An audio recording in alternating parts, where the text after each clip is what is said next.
এটা তো এই অস্বীকার করা যাবে না। মানুষের ভালো মন্দ মিলিয়ে আছে। মুক্তিযুদ্ধের সংগ্রামে আপোষহীন লড়াকু নেতা শেখ মুজিবুর রহমান, এটা তো অস্বীকার করার উপায় নাই। কেননা গ্রাম থেকে ওয়ার্ড, ওয়ার্ড থেকে ইউনিয়ন, ইউনিয়ন থেকে উপজেলা, উপজেলা থেকে জেলা, জেলা থেকে বিভাগ, বিভাগ থেকে রাজধানী, রাজধানী থেকে একজন প্রধানমন্ত্রী।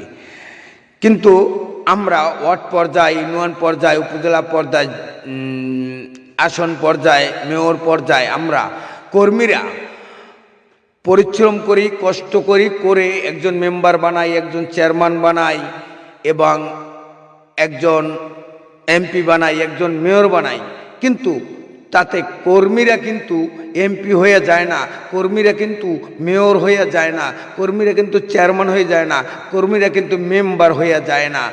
এবং আমাদের থানার এবং জেলার আসন পর্যায়ে আইন প্রশাসন কিন্তু এই উপজেলা চেয়ারম্যানদেরকে, এমপিদেরকে, মেয়রদেরকে কিন্তু তাদেরকে নিরাপত্তা দেয় এবং সেটাও দেয়, তাদের পক্ষে কথা বলে, লড়াই করে। এই আইন প্রশাসন তারা কিন্তু এমপি হয়ে যায় না, তারা কিন্তু মেয়র হয়ে যায় না। এবং উপজেলা বাংলাদেশে 24শে জুলাইয়ের পরে আন্দোলন হয়েছে, বিএনপির কর্মীরা এবং জুলাই আন্দোলনের ছেলে সন্তানেরা এবং এই আইন প্রশাসনরা এবং সকল নেতৃবৃন্দরা আন্দোলন করে তারেক জিয়াকে ক্ষমতায় বসাচ্ছেন এবং প্রধানমন্ত্রী হয়েছে।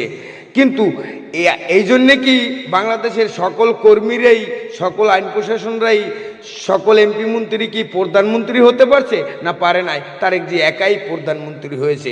এভাবেই ঘটনা ঘটেছে 71-এ, 72-এ। এই কথাটাই আমি বুঝাইতে চাচ্ছি বাংলার মানুষকে, এটাই বুঝুন ঘটনাটা যে বঙ্গবন্ধুই ভূমিকা রেখেছেন এবং তার অধীনেই চলেছেন সব প্রশাসন, মুক্তিযোদ্ধা এবং কর্মীরা। বাংলাদেশের 7.5 কোটি মানুষ তার পক্ষে লড়াই করেছেন, পাকিস্তানের পক্ষে লড়াই করেছেন, কিন্তু ভূমিকা রেখেছেন বঙ্গবন্ধু। তার ভূমিকায়, তার নেতৃত্বে স্বাধীন হয়েছেন। এটাই বাস্তব, এটাই সত্যি। একটু চিন্তা ভাবনা করে কথা বলবেন, যোগ বিয়োগ করে, পর্যালোচনা করে কথা বলবেন। রাজনীতি করেন কিন্তু উস্কানিমূলক কথা, সমালোচনা এবং এই মন গড়া কথা বললেন না। একটু চিন্তা ভাবনা করে কাজ করেন, দেশ ভালো চলবে, জনগণ ভালো থাকবে, এটাই বাস্তব।